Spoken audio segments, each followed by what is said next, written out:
The countdown begins. Every moment counts. Now, for the believer, it's not where you'll spend eternity. For the believer, it's how you'll spend eternity. The decisions you make today determine where and how you will spend eternity. You will not be judged on what you did. You will be judged in the light of what you were called to do. At the zenith hour, there's no second chance. Whatever we do in this zero time determines how we're going to spend eternity. Life is but a vapor. If you really want to know the truth, every one of us are going to touch people's lives if we just do what we're called to do. This 12-part series will challenge you to confront your motives, making your life count from this moment on as you face your own eternity with great confidence on Judgment Day. Nós estamos começando a 10ª hora. Estamos rapidamente nos aproximando do zênite. Você pode dizer amém? E nós tivemos um tempo realmente maravilhoso nas últimas 2 horas. Falamos do capítulo 11 sobre construir a casa sob medida para Deus. Deixa eu dizer isso para você. Nunca é tarde demais para você entrar na vontade de Deus. Sabe, algumas vezes as pessoas me dizem, rapaz, eu estraguei tudo, eu fiz isso e aquilo na minha vida. Sabe, Ele conhece o fim desde o começo, sabia que você cometeria o erro, sabia até que você pecaria, mas sabe, Ele diz, eu o vi se arrepender desde o começo e eu tenho esse plano para Ele. Então nunca é tarde demais para entrar na vontade de Deus. Nunca, nunca esqueça disso. Você pode dizer amém? Lembre do que Deus disse, eu vou usar esses para construir a minha casa. O que for humilde e tiver um espírito contrito e que treme a minha palavra. A palavra contrito significa rápido em se arrepender e também quebrantado. Estão comigo? Então repita, rápido para se arrepender. Eu agradeço a Deus pelo arrependimento. Fora Jesus é a palavra mais bonita do Novo Testamento. E para ser honesto, muita gente não entende o que é arrependimento. Elas olham pela perspectiva do Velho Testamento. Acham que é se castigar e vestir uma roupa de saco. Eu tenho novidades. Arrependimento significa uma completa mudança de mente e coração. Era assim que você via as coisas e de repente a sabedoria de Deus chega e você, uou! E você diz, eu vou deixar a minha visão estúpida e vou abraçar a sabedoria de Deus. Isso é arrependimento. Você pode fazer com muitas lágrimas e muitas vezes sem lágrima nenhuma. É uma mudança completa de coração. Sou eu deixando a minha visão estúpida e abraçando a sabedoria de Deus. Você não ama muito a Deus? Eu digo, eu sou completamente apaixonado por Ele. Bem, hoje vamos falar sobre o capítulo 10, que é o capítulo sobre multiplicação. Repitam, multiplicação. Eu vou ler algumas passagens, mas antes disso, vá comigo para 1 Coríntios capítulo 15. É onde vamos começar nossa jornada hoje. E eu digo a vocês, eu estou tão empolgado, é até difícil esperar para terminar essas últimas 3 horas. Aleluia! Eu vou ler para você algumas passagens aqui enquanto você encontra. João capítulo 4, versos 36 e 37, na Nova Tradução Viva, Jesus diz o seguinte: os ceifeiros recebem bons salários. Repitam, bons salários. E o fruto que eles colhem são as pessoas que são levadas para a vida eterna. Que alegria aguarda tanto o semeador quanto o ceifeiro. Vocês conhecem o ditado, uma pessoa planta e outra colhe, e é verdade. 1 Coríntios 3, verso 8, diz o seguinte na Nova Tradução Viva: aquele que planta e aquele que rega trabalham como uma equipe, com o mesmo propósito, mas eles serão recompensados individualmente, repita, recompensados, de acordo com seu próprio trabalho e esforço. Então vemos que Jesus está falando de receber salário, são as recompensas. Ele está falando de ser recompensado, Paulo fala de ser recompensado individualmente, são nossas recompensas no tribunal de Cristo. Você diz amém? Há um julgamento vindo para os crentes, se chama o tribunal de Cristo, e prestaremos conta do que fizemos no corpo, seja bom ou mal. Você pode dizer amém? Eu acho que entendemos isso, não é? E porque entendemos isso, podemos nos preparar apropriadamente. Veja, eu vou voltar para a 1ª hora. Sabe, eu lembro quando eu estava em Singapura, e eu olho para o holandês. Na Holanda é legal fumar maconha, em Singapura não é. E lá vai o holandês para Singapura, onde há pena de morte para traficantes. Isso está escrito no cartão de entrada quando você entra lá. E o holandês entra lá e começa a compartilhar suas drogas com seus novos amigos de Singapura, e ele é preso, é levado diante do juiz e ele é condenado. E ele olha para o juiz e diz, de onde eu venho, isso não é contra a lei. E o juiz diz, em Singapura isso é contra a lei. Você é culpado. Não é sábio sentarmos por algumas horas e ouvirmos a vontade de Deus para podermos ir ao tribunal de Cristo com confiança, porque podemos ir ao tribunal de Cristo com confiança. E como é possível? Aperfeiçoando ou amadurecendo o amor de Deus em nós. Você pode dizer amém? O amor de Deus é aperfeiçoado ou amadurecido em nós como? Por guardar a sua palavra. Diga isso comigo, guardar a sua palavra. 2 João, verso 6 diz, este é o amor de Deus, que guardemos seus mandamentos. Ouvir a palavra do amor de Deus é o que aperfeiçoa nosso amor, e amor é o que nos dá confiança para estar diante do tribunal. Você pode dizer amém? Então vamos falar sobre recompensas hoje, fique empolgado. Você está pronto? Certo, então eu quero falar aqui que cada um de nós tem uma responsabilidade diferente. Mas os nossos chamados diferentes produzem um resultado que é vidas serem impactadas eternamente. Eu vou dizer isso de novo. Cada um de nós tem diferentes responsabilidades, temos diferentes chamados, mas todos os nossos chamados diferentes têm um resultado, que são vidas sendo impactadas eternamente. Muitos acreditam que apenas os ministérios que alcançam milhares ou até milhões estarão na linha de frente no céu, mas eu vou mostrar nas próximas horas que isso absolutamente não é verdade. E eu digo, isso vai te empolgar. Cada um de nós tem a oportunidade de ser recompensado grandemente, porque Deus não recompensa como o homem recompensa, Deus recompensa de acordo com atos de obediência. Repitam, atos de obediência. Se ele não fizesse isso, teríamos vários empresários no ministério, o que levaria à competição, e isso não é Deus. Lembre, você está numa corrida, está correndo para vencer, mas só está competindo com uma pessoa, com você mesmo. Você não está competindo com outras pessoas, e a própria Bíblia diz que você não é sábio quando se compara com outras pessoas. Você pode dizer amém? Então, quando eu olho isso, e eu vou ler um pouco para vocês, Deus julga e recompensa de acordo com o que fomos chamados para fazer, o que nos foi dado para fazer. Você pode dizer amém? Em 1 Coríntios capítulo 15, eu quero notar o que Paulo diz, porque isso é ilustrado aqui. Paulo diz no verso 9, pois eu sou o menor dos apóstolos. Eu quero que você olhe para mim. Este livro foi escrito em 56 depois de Cristo, 10 anos antes de Paulo terminar sua carreira. Ele já tinha feito 3 das suas grandes viagens apostólicas, já tinha fundado mais igrejas do que qualquer um no mundo, tinha igrejas na Europa Oriental tanto quanto em toda a Ásia, e ainda assim ele escreve e diz, eu sou o menor dos apóstolos. Quantos sabem que não se pode escrever falsa humildade na Bíblia porque falsa humildade leva ao engano? Ele não estava escrevendo uma frase bonita e dizendo, tudo bem, todos vão achar que eu sou humilde, e eu vou mostrar que eu sou humilde, eu sou o menor dos apóstolos, mas na verdade por dentro ele dizia, eu sou o maior deles. Sabe, ele não está fazendo isso, não se faz isso quando se escreve a Bíblia. Se esta não é a forma como realmente Paulo via a si mesmo, Deus nunca teria permitido que ele escrevesse isso. Não é verdade? Certo? Então ele realmente se via como o menor de todos os pregadores e ainda assim tinha mais frutos que todos os outros. Como ele poderia escrever isso? Próximo verso. Mas pela graça de Deus, verso 10, eu sou o que eu sou. Você viu isso? Mas pela graça de Deus eu sou o que sou, e a sua graça para comigo não foi em vão, mas eu trabalhei muito mais do que todos eles. Ou seja, ele diz, eu tive mais trabalho que todos eles. Mas veja o que ele diz, todavia não eu, mas a graça de Deus comigo. Parece que ele está dizendo da boca para fora, mas não, ele diz, sim, eu tive mais trabalho do que todos eles, mas eu sei que isso foi a graça de Deus em mim. Paulo conseguia se separar da graça de Deus e da habilidade de Deus colocada em sua vida. Paulo percebeu que não havia nada que ele podia fazer de valor eterno que Deus não lhe tivesse dado habilidade para fazer. Isso o fazia ser humilde. Repita, humilde. Sabe, falando da minha própria experiência, eu lembro em 1992 o Espírito de Deus veio até mim e disse, John, eu quero que você escreva. Eu lembro quando Deus falou comigo sobre isso, eu disse, o quê? Escrever? Eu odeio inglês. Mas então, depois de ficar esperto na escrita, agora os livros estão em 35 idiomas e vendem milhões por todo o mundo. E muitas vezes as pessoas chegam para mim e dizem, sabe, John, dizem, a sua habilidade em inglês na escola provavelmente era tremenda porque seus livros são tão bons de verdade. E eu começo a rir, porque eu penso, eu sei quais eram as minhas notas em inglês. Ok, eram irrisórias, havia a média, um pouco abaixo da média, e eu estava bem abaixo da média. Eu era bem ruim. Por isso que eu fui para a Universidade de Exatas e me tornei um engenheiro, não precisávamos estudar inglês.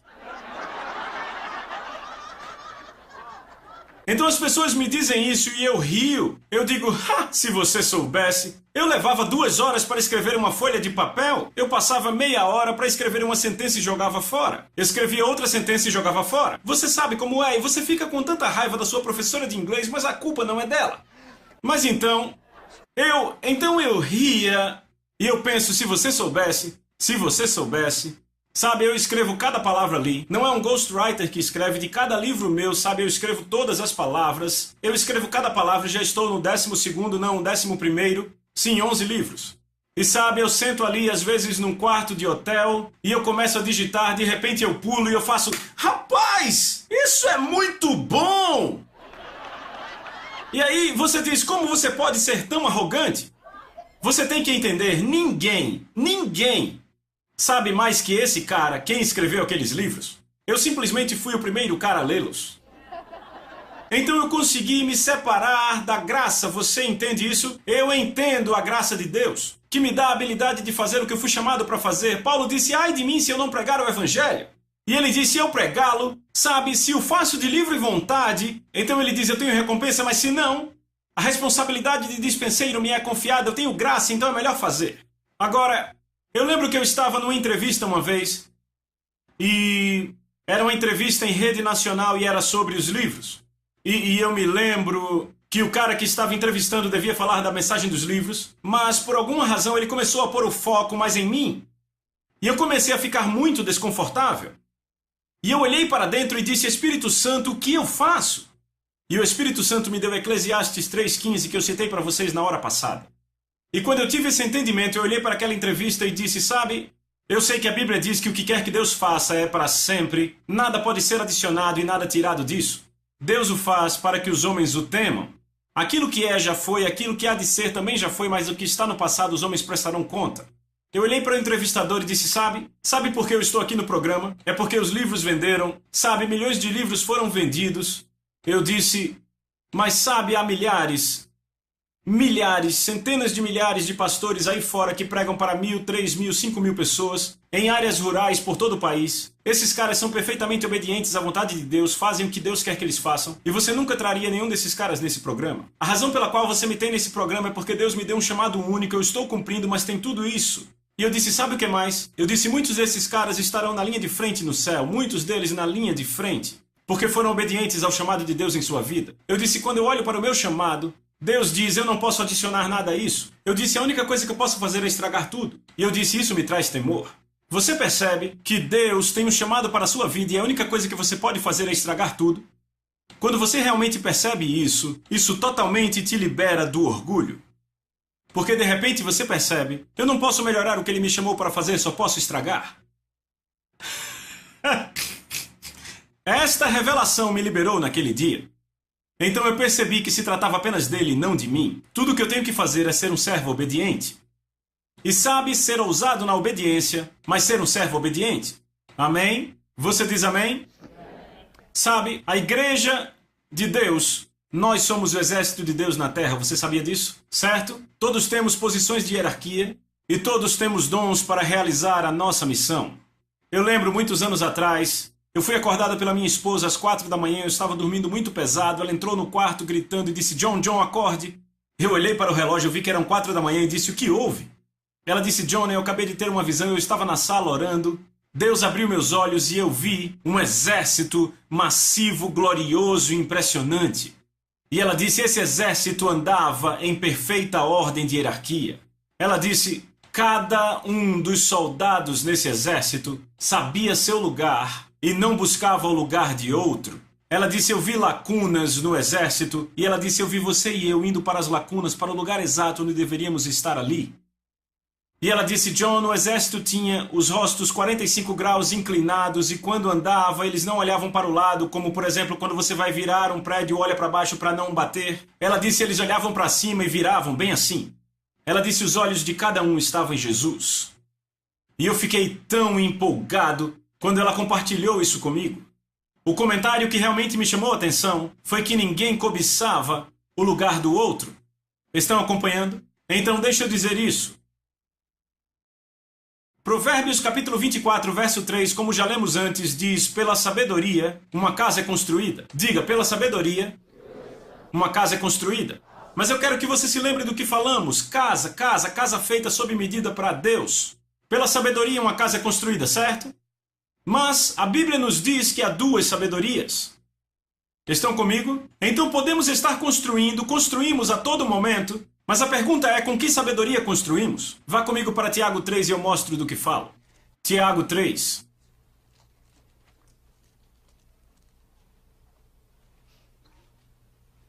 Há uma sabedoria do céu e há uma que não é.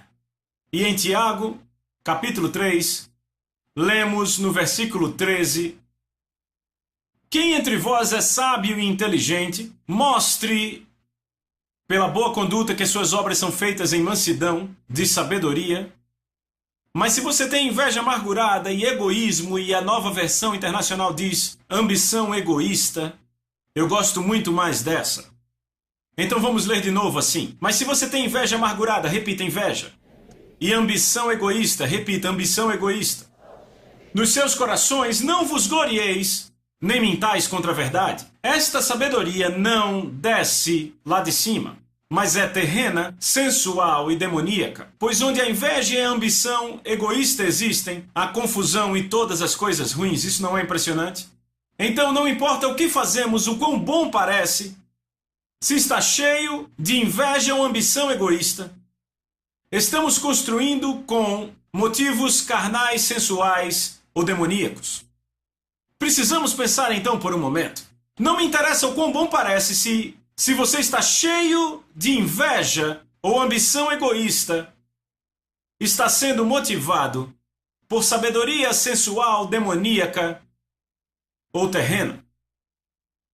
Então eu acho que é importante prestarmos atenção. E o invejavam, são egoísta, certo?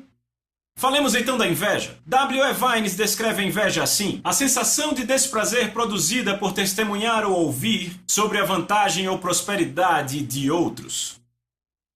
Posso dizer isso de novo? A inveja é o sentimento de desprazer produzido por testemunhar ou ouvir sobre a vantagem ou prosperidade de outros. Então pergunte a si mesmo, quando alguém prospera ao seu lado, você se alegra? Ou pergunta, por que não acontece comigo? Isso está localizado na sabedoria? Dicionário. O dicionário diz que a dolorosa e ressentida percepção de uma vantagem desfrutada por outro, junto com o desejo de possuir a mesma vantagem. Se virmos o chamado de Deus pelos olhos mundanos, então a inveja é inevitável. Quantos sabem disso? Por isso você deve usar os olhos do reino. Havia muitos pregadores e ministros que tinham inveja do chamado de Paulo. Por quê? Porque Paulo tinha grande graça. Certo, Deus deu a ele essa graça e por isso ele podia fazer mais do que qualquer outro, mas pela graça de Deus, e muitos não entendiam isso e invejavam o sucesso de Paulo. E Paulo escreve sobre isso e fala em Filipenses 1, de 15 a 17 na NVI.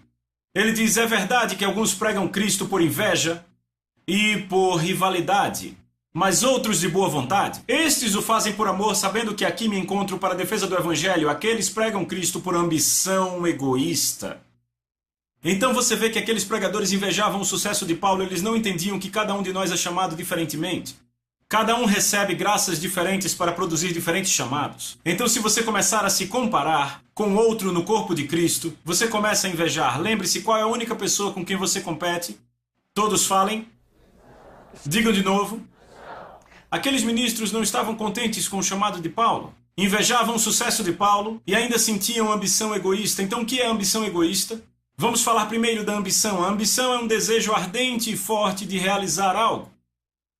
Então a ambição egoísta é você tem um desejo ardente de realizar algo para o seu interesse. Estão acompanhando? A sabedoria de Deus, por outro lado, alimenta a paixão pelo reino, não a ambição egoísta. Você pode dizer amém? Veja o verso 17. Mas a sabedoria que vem do alto primeiro é pura, repitam, pura. Depois pacífica, amável, compreensiva, cheia de misericórdia e de bons frutos, imparcial e sincera. Então o fruto da justiça semeia-se em paz para os pacificadores. Primeiramente, a sabedoria de Deus é pura, repita, pura.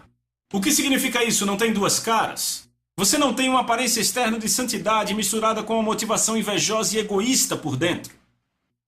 Você não chega para alguém e diz: eu estou tão feliz que você conseguiu isso, quando por dentro diz: eu não acredito que ele conseguiu.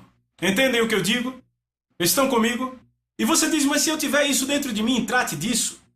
Arrependa-se, e quando você se arrepende, esta humildade e a graça de Deus te darão a habilidade de não se alimentar com inveja e ambição egoísta ardente. Veem, muitos de nós não recebemos algumas coisas porque não entendemos a beleza do arrependimento. Quando você diz: Deus, é minha culpa, sou eu que tenho um problema aqui, Senhor, eu detestei isso, eu me arrependo disso, então Deus diz: eu vou tirar isso. Então Ele te dá graça para andar na sabedoria dEle. Eu amo isso.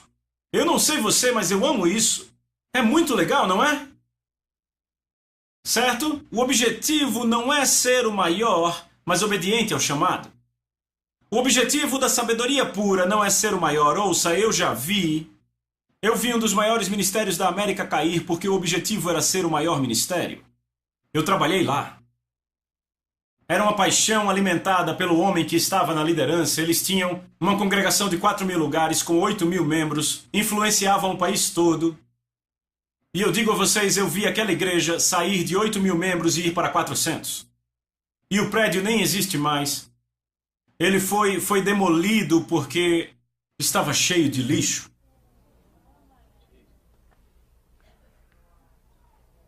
Mas o desejo era ser o maior e o melhor. Vocês estão aqui? Eu vi essa pessoa literalmente destruída. Deixa eu dizer isso. Nos últimos dias, o exército de Deus será um exército sem rosto. Ou seja, ninguém vai cobiçar a posição do outro, amém? O seu alvo não é ser a maior, mas obediente ao chamado. Ela se regozija com o avanço do reino, quer ocorra através de nós ou de outros. A sabedoria de Deus. Estão comigo? Todo o seu regozijo é pelo reino estar sendo edificado. Ela sempre, eu lembro João Batista dizia: eu devo diminuir para que ele cresça. Ele se alegrava quando Jesus crescia. Ela sempre tem seu foco no bem dos outros, não de si mesma. A sabedoria de Deus é pacífica, não contenciosa, não autoritária, crítica ou dominadora. Não dominadora. Não dominadora. A sua motivação interior é ver outros andarem em piedade e cumprirem seus destinos. Há aqueles que amam o ministério e toleram as pessoas. E há aqueles que amam as pessoas e encaram o ministério como um veículo para servi-las. Posso dizer de novo? Há aqueles que amam o ministério e toleram as pessoas. Mas há aqueles que veem o ministério como um veículo para servir as pessoas. A sabedoria de Deus vê o ministério como um veículo para servir as pessoas. Aqueles que amam o ministério e toleram as pessoas não operam na sabedoria de Deus. Estão comigo? Indulgente, ela diz. Veja o verso. Mas a sabedoria lá do alto é primeiramente pura, depois pacífica e indulgente. A versão NVI diz compreensível, eu gosto disso. A sabedoria divina se contenta com seu chamado e desta forma está disposta e sempre feliz em se submeter a autoridades, especialmente autoridades delegadas por Deus. Estão comigo? Basta vermos o quadro geral. Sabem, as pessoas que são submetidas à autoridade de Deus porque andam em sabedoria divina são aquelas que serão mais recompensadas.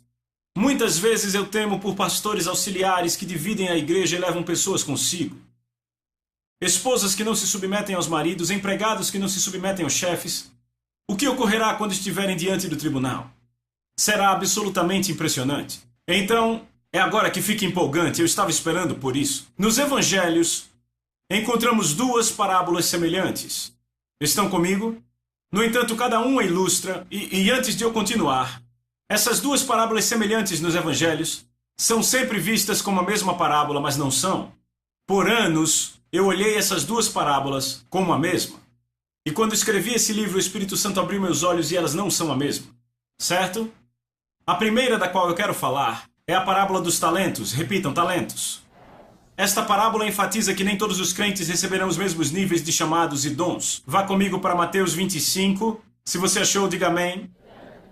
Veja o verso 14. Jesus disse: pois o reino de Deus será como um homem que, ausentando-se do país, chamou seus próprios servos, e lhes confiou os seus bens.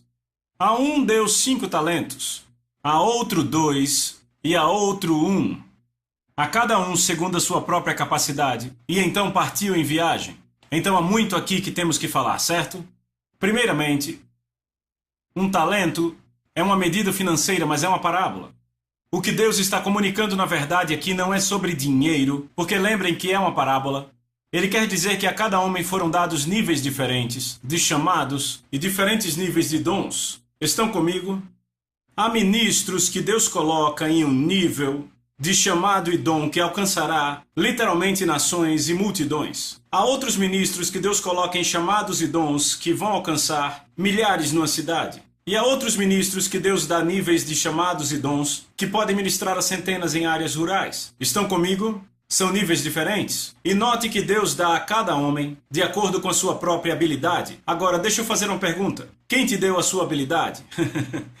Então, em outras palavras, não ache que porque você recebeu uma grande quantidade de talentos você é alguém especial. Porque não há nada que você tem que não tenha sido lhe dado. Nada. Vamos por assim, não há nada eternamente bom que não tenha sido dado a você. Tudo que é eternamente bom foi dado a você. Você pode dizer amém? É um bom lugar para gritar amém. Porque 1 Coríntios 4:7 diz muito claramente: pois quem é que te faz sobressair? E que tens tu que não tenhas recebido? Eu amo esse verso. Você não? A palavra de Deus é muito deliciosa, não é?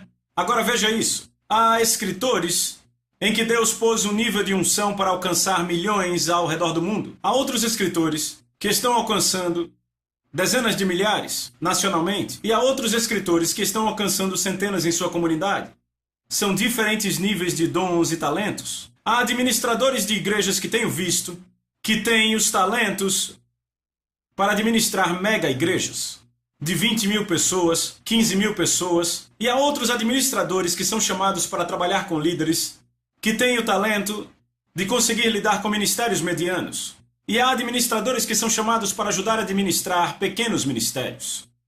Todos esses talentos foram dados por Deus, não é? Você diz amém para isso? Agora, a primeira coisa importante que temos que entender é que a todos os servos foi dado algo. Não há servo que não tenha recebido um talento. Cada um tem um chamado, cada um tem talentos que acompanham esse chamado. Você diz amém para isso? Segundo, os níveis foram dados de acordo com as suas habilidades. Eu já disse isso, certo? Então vamos olhar essa parábola e ler do verso 19 ao 23. Depois de muito tempo, o senhor dos servos voltou e acertou as contas com eles.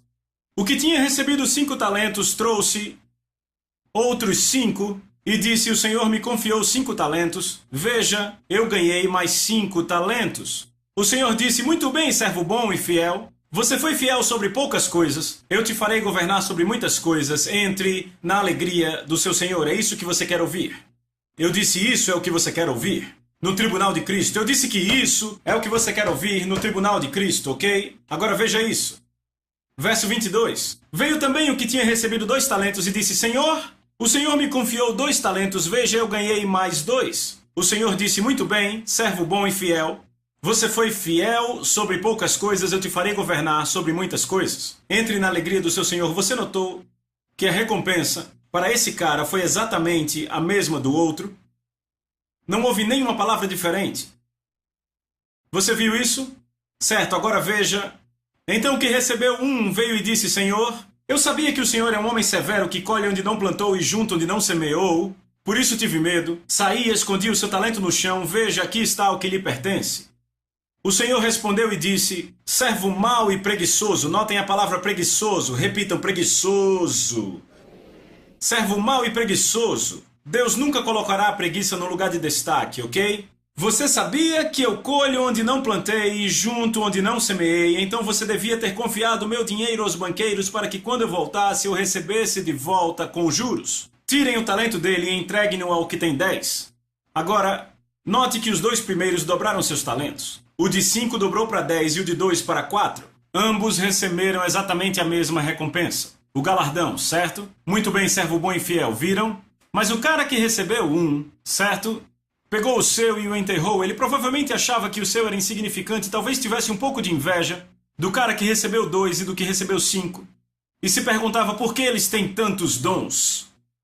Por que eles vendem tantos livros? Por que eles estão na TV? Por que eles têm tanta gente em suas igrejas? Por que eles estão se saindo tão bem no mundo dos negócios? Por que eles podem dar dízimos e ofertas tão grandes? E ele viu seus pequenos negócios de forma insignificante. Vocês veem isso? Mas quantos aqui sabem que Deus nunca dá um talento insignificante? Eu vou dizer de novo, Ele nunca dá um talento insignificante. Então provavelmente ele lutava com o sentimento de por que eu recebi menos? Porque eles têm uma influência nacional com uma igreja tão grande e eu não. Então ele não cumpriu seu chamado. Ele usou seu dom para si mesmo em áreas que não trazem proveito para o reino. Ele provavelmente usou seu talento, mas em áreas que não tinham a ver com seu chamado. Isso é a mesma coisa que enterrar o talento. Eu vou chegar nisso em 1 minuto. Estão comigo? Então agora, se você olhar, os 2 primeiros tiveram a mesma recompensa. Certo, o de 5 não ganhou mais do que o de 2. Estão comigo? Então, olhando para isso, eu volto para 92 quando Deus me instruiu a escrever. Sabe, quando Deus me disse para escrever em 1992, eu não fiz isso. Por 10 meses, eu não fiz. Sabe por quê? Eu disse, não dá para eu escrever, eu odeio inglês. Você pegou a pessoa errada. 10 meses depois, o Senhor me enviou 2 mulheres de 2 lugares diferentes da América, uma da Flórida e uma do Texas, no espaço de 2 semanas, e as 2 tinham a mesma palavra. John, se você não escrever o que Deus quer que você escreva, Ele vai dar a mensagem a outro e você será julgado. E quando eu ouvi a segunda, 2 semanas depois da primeira, eu disse, é melhor eu começar bem agora. Ok, agora me ouçam. Se eu não tivesse feito isso, eu não estaria aqui hoje. E o que me impressiona é que o que parecia tão insignificante acabou sendo uma das principais coisas que Deus usa para me impulsionar para que eu possa cumprir o chamado que Ele tem para mim. E se eu tivesse enterrado o talento? Eu nem saberia que eu tinha o talento. Você vê que tudo é a obediência. Eu disse tudo é a obediência. Amém? Agora, vamos continuar. Já discutimos intensamente que você não pode adicionar nada ao seu dom ou chamado, certo? Não pode acrescentar. Certo, o dom de Deus não pode ser acrescentado ou diminuído. Ok? Agora você pode colaborar com Deus para multiplicar o que você tem. Você me entendeu nisso? Em outras palavras, há ministros que, quer sejam homens ou mulheres, receberam dons, mas porque foram um pouco preguiçosos, não duplicaram como aqueles caras. Talvez apenas aumentaram em 1. Estão comigo? Então você não pode aumentar o que foi dado a você, além do que Deus colocou em sua vida. Certo? Mas agora o que eu quero tratar, certo?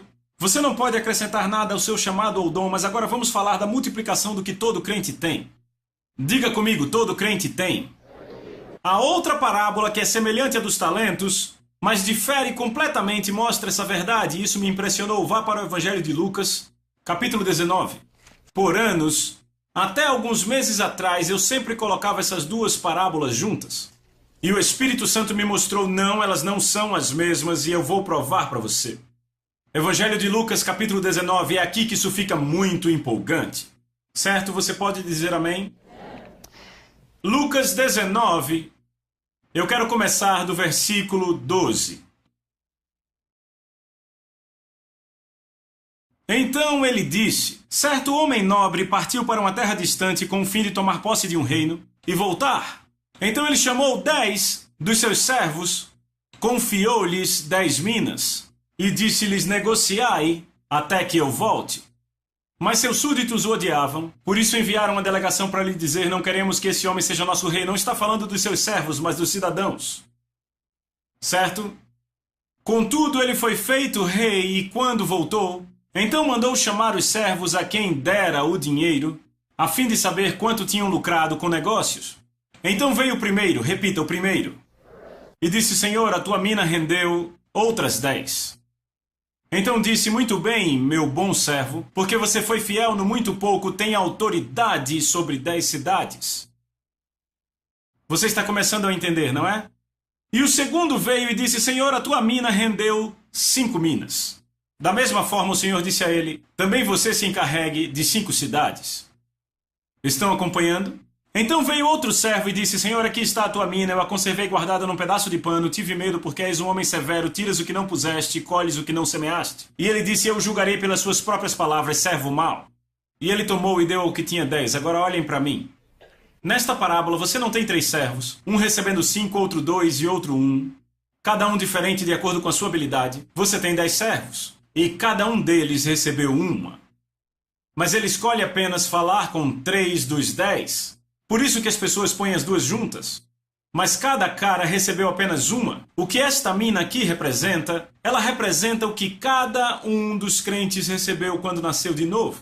Que é a sua fé básica, o amor de Deus derramado em seu coração, a palavra de Deus que lhe foi dada, o depósito do Espírito Santo que todo crente recebeu.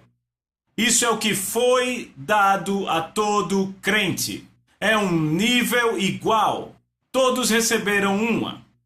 Mas você vai ver que um cara multiplicou por 10. Outro cara multiplicou por 5 e outro cara enterrou. E o cara que multiplicou por 10, Jesus olhou para ele e disse: você terá autoridade sobre 10 cidades. Então pode ser que isso tenha a ver com o reino milenar de Cristo. Então ao cara que multiplicou por 5, ele disse: você terá autoridade sobre 5 cidades. Então as recompensas diferem. Por quê? Porque cada um deles multiplicou o que receberam em níveis diferentes. Vocês estão acompanhando? Agora, isso não está falando do seu chamado para pregar para centenas de milhares, ou escrever um livro para centenas de milhares, ou ter um programa para milhões. Isso está falando do que todos recebemos.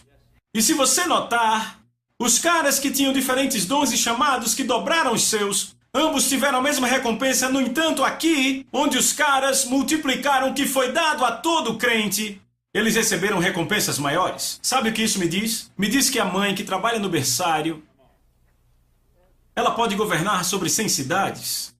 E alguém que é evangelista pode não estar vivendo sua vida pessoal como deveria. E talvez não governe nenhuma cidade. Então isso me diz que todo crente está num plano exatamente igual no que diz respeito à sua habilidade em multiplicar e por isso receber recompensas. Você não pode olhar para os pregadores e dizer: rapaz, olha para eles, eles pregam para milhares, milhares de pessoas e então, ele nos colocou no mesmo plano quanto a isso. Isso não é fantástico? Sabe, isso é fantástico!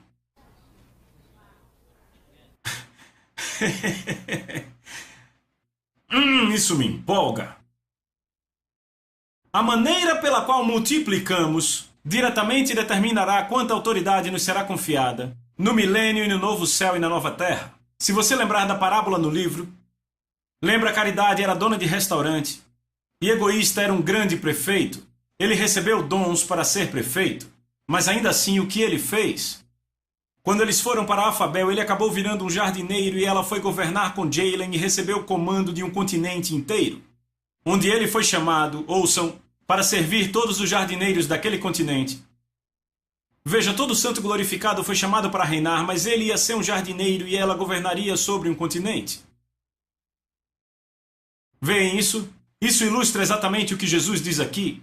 Embora ela não tivesse aquele dom para ser uma grande governante em Endel, ela foi fiel no que Deus lhe deu e multiplicou. Entendem isso?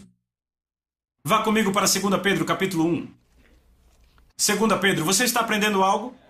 Certo, 2 Pedro, diga amém se você achou. Capítulo 1, veja o versículo 2. Pedro escreve: graça e paz vos sejam multiplicadas no pleno conhecimento de Deus e do nosso Senhor Jesus Cristo. Repita: graça seja multiplicada.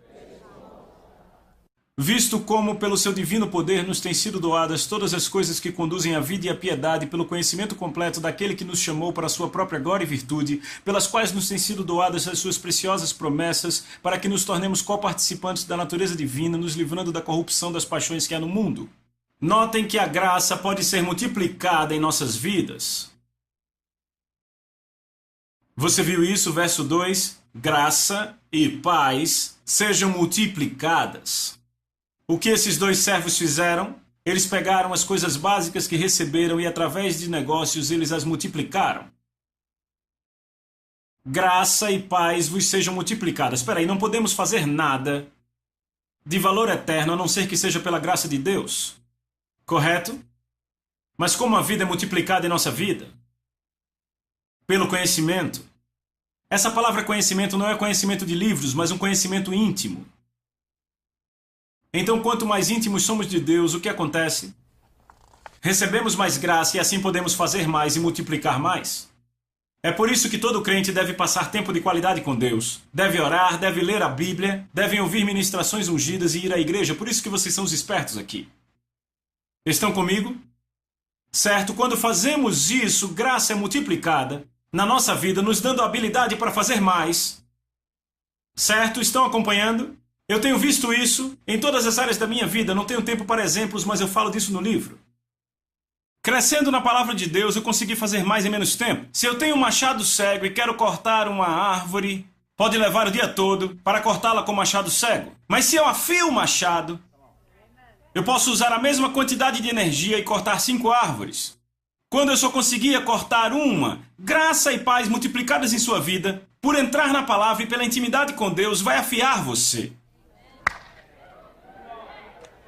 Eu vou provar que é verdade, ok? Provérbios 9, versos 10 e 11, na Nova Tradução Viva, diz: o temor do Senhor é o princípio da sabedoria. Como edificamos a vida, digam? Sabedoria. Pela sabedoria a casa é edificada. Essa passagem tem que estar vívida no seu espírito, certo? Pela sabedoria a casa é edificada, certo? Agora ouça. O temor do Senhor é o princípio da sabedoria. O conhecimento do santo resulta em entendimento. A sabedoria vai multiplicar seus dias. Desculpe, eu fico empolgado. E adicionar anos à sua vida. Ei, veja isso, eu vou colocar aqui na tela. Veja isso, vai multiplicar seus dias e adicionar anos à sua vida.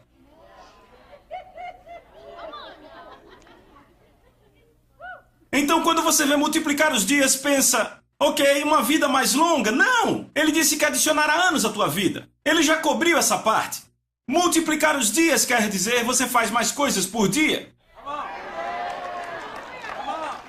Quando você afia o machado, você derruba 5 árvores ao invés de uma árvore.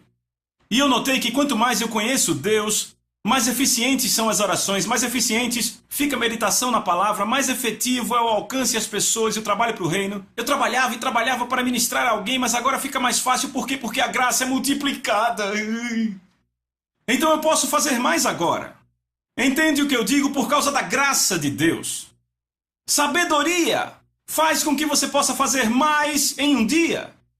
Desta forma, tudo que você faz fica mais eficiente. Ei, eu estou quase sendo arrebatado. Você está entendendo isso?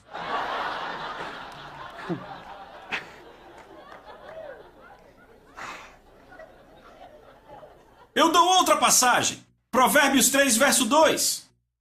Diz, pois longevidade de dias e longa vida e paz adicionarão a você. A sabedoria e o entendimento. Em outras palavras, a graça de Deus multiplica nosso tempo. E é disso que se trata. Lembra do que eu disse? A Bíblia diz remindo o tempo. Estão comigo? Então, na próxima hora, vamos continuar daí porque estamos no meio do capítulo 12. Eu vou continuar e mostrar como em diferentes áreas podemos multiplicar nossa vida. Você vai ver.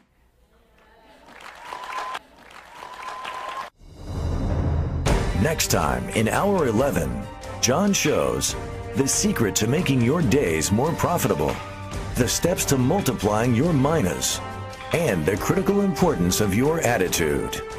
This life-changing lesson is next in Hour 11, Multiplication Part 2.